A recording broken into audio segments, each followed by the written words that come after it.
Good morning everyone. Namaskar and welcome to my YouTube channel Dravyaguna Healing Through Herbs.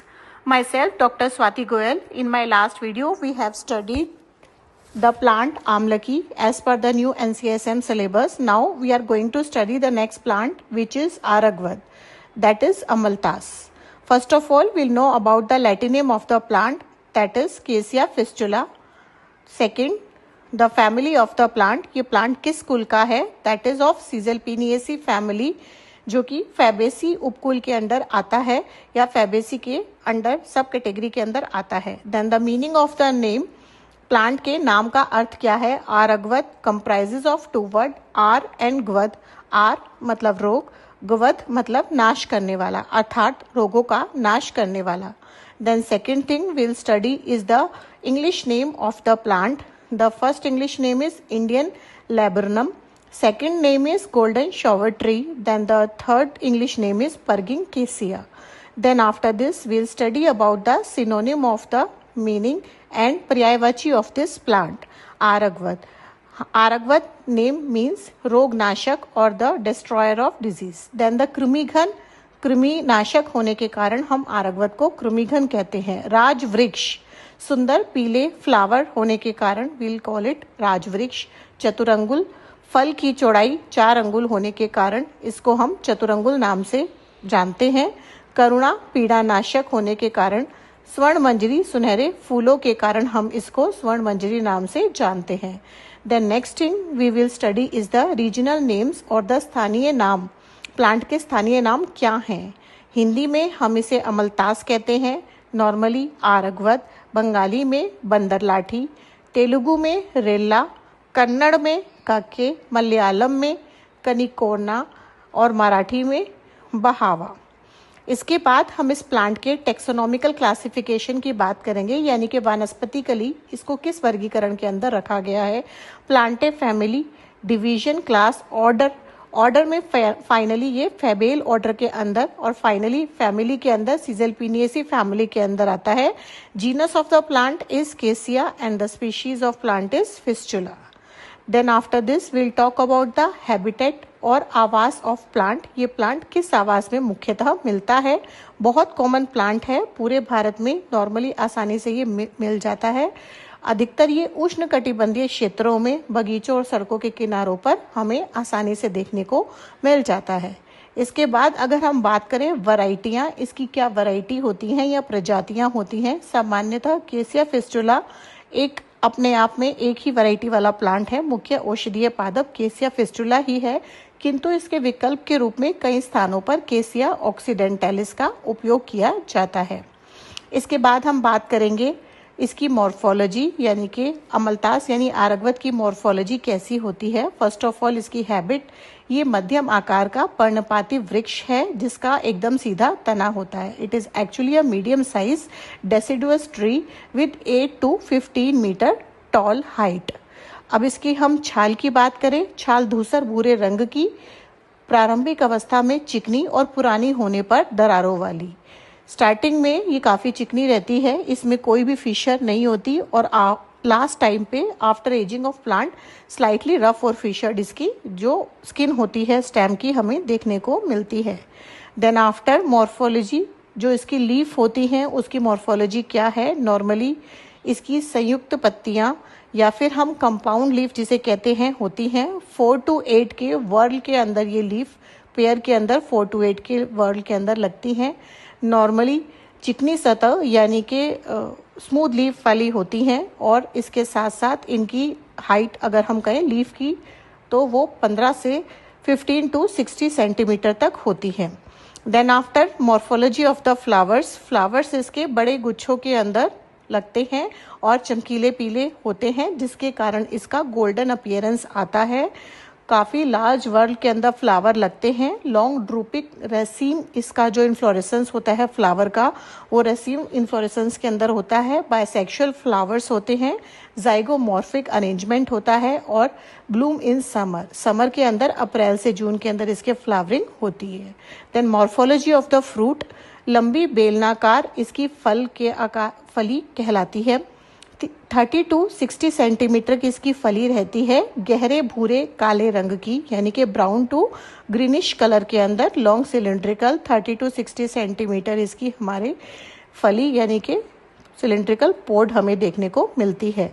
इसके बाद हम बात करें मॉर्फोलॉजी, इसके सीड की मॉर्फोलॉजी और इसकी जो फली है उसके पल्प यानी कि गुदा, जो मुख्य इसका प्रयोज्यांग है, उसकी मॉर्फोलॉजी कैसी होती है। इसकी जो फली होती है उसके अंदर जो इसके बीज मिलते हैं अनेक होते हैं, कठोर गुदा। जो इसके अंदर पल्प मिलती है वो कठोर गुदा होती है। न्यूमरस सीड मिलते हैं जो कि पल्प के अंदर एम्बेडेड होते हैं। काला भूरा इसका गुदा होता है और खाने में मीठा होता है, स्टिकी होता है और म्यूसिलेजिनस होता है। मॉर्फोलॉजी अगर हम बात करें, रूट, आरगवत की रूट कैसी होती है। नॉर्मली इसमें टैप रूट सिस्टम होता है, काफ़ी स्ट्रॉन्ग रूट इसके अंदर डेवलप्ड होती है। इसके बाद हम बात करेंगे आइडेंटिफाइंग फीचर्स की। नॉर्मली हमें आरगवत को आइडेंटिफाई करना होता है तो हम किन प्रधान लक्षणों से इसकी पहचान कर सकते हैं।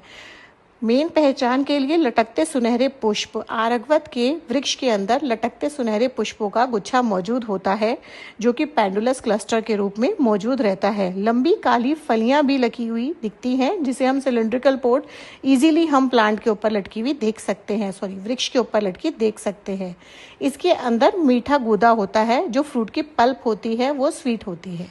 आइडेंटिफिकेशन फीचर अगर हम एक लाइन में बात करना चाहें, पीले फूलों के गुच्छे से जो वृक्ष लदा हुआ होता है प्लस लंबी काली फलियां वाले उसके फल होते हैं, उसे हम आरगवत कहते हैं।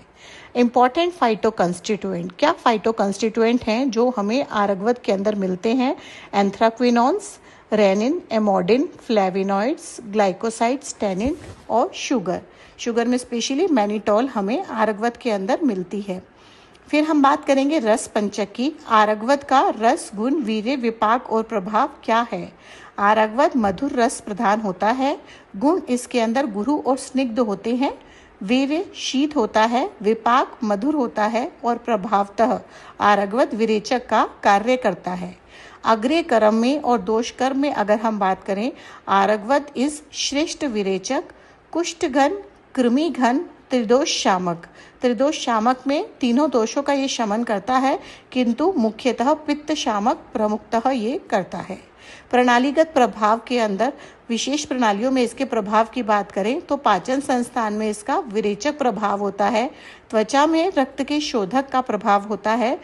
मूत्रल प्रभाव ये हमारे मूत्रवय संस्थान में दिखाता है। श्वासवय संस्थान में कासहर प्रभाव अमलतास द्वारा दिखाया जाता है। इसके बाद हम बात करेंगे आम्लिक प्रयोग। क्या अमलतास के या आरगवत के आम्लिक प्रयोग क्या होते हैं। यह कब्ज में इसके गूदे का उपयोग किया जाता है, जो इसकी फलियां हैं उसके गूदे को कब्ज में खाया जाता है। कृमि रोगों में इसके चूर्ण का उपयोग किया जाता है। त्वचा के रोग में आरगवत के क्वाथ का यूज़ किया जाता है। ज्वर में, पित्त ज्वर में विशेषकर इसका उपयोग किया जाता है। मूत्रकृच में भी इसके क्वाथ का उपयोग किया जाता है क्योंकि यह मूत्रल होता है। इसके बाद हम बात करेंगे पोसोलॉजी, यानी कि आरगवत की कितनी मात्रा हमें लेनी चाहिए।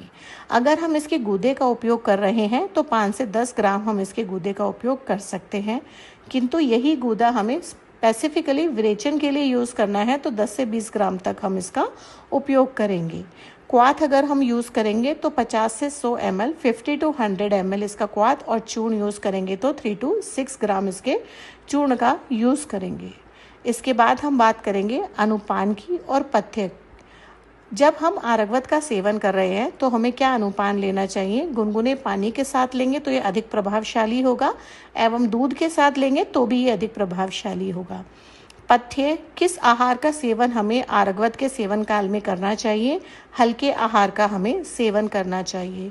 अपथ्य, किस आहार का सेवन हमें आरगवत सेवन काल में नहीं करना चाहिए। तेलीय और भारी आहार का, गुरु आहार का सेवन हमें आरगवत के सेवन काल में नहीं करना चाहिए।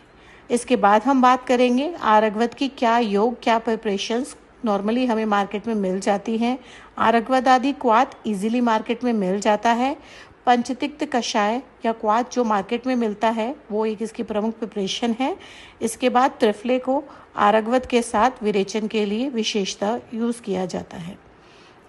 हमने ऊपर भी बात करी आरगवत के अंदर किस तरीके की मिलावट या सब्स्टिट्यूशन की जब बात आती है तो केसिया फेस्टुला के अंतर्गत केसिया ऑक्सीडेंटैलिस की मिलावट की जाती है और कई बार इसके विकल्प के रूप में त्रिवृत का भी उपयोग किया जाता है।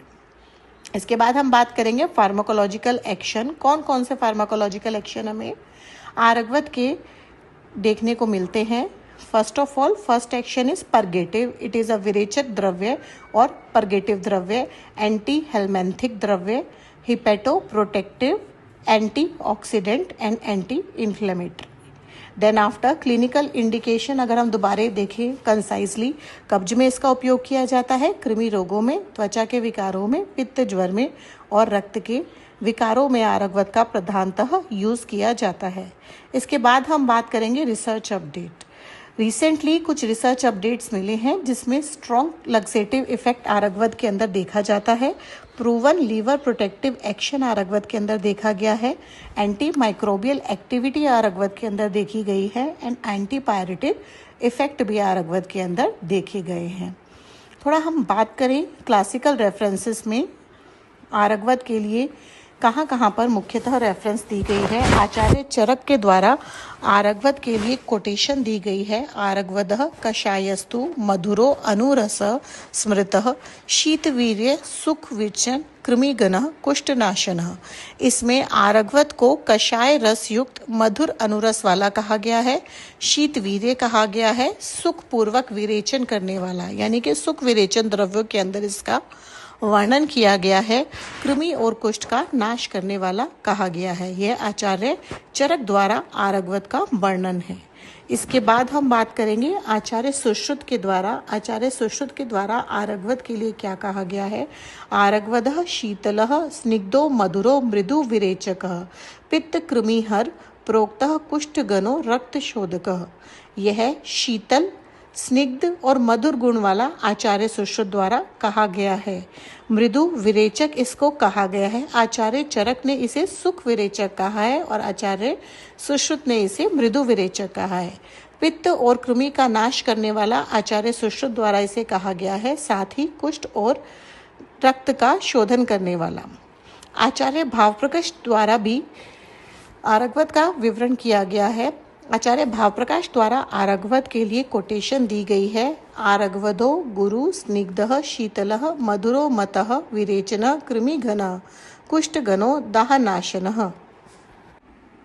इसका अर्थ है कि आरगवत गुरु स्निग्ध, शीत और मधुर गुण वाला है, उत्तम विरेचक है, कृमिघन एवं कुष्ठगण है तथा दाह को शांत करने वाला है।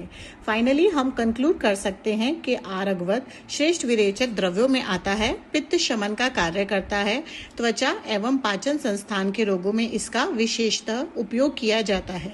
So this was the whole description about plant आरगवत cassia fistula. Thank you everyone. Thanks for watching my channel Dravya Guna Healing Through Herbs.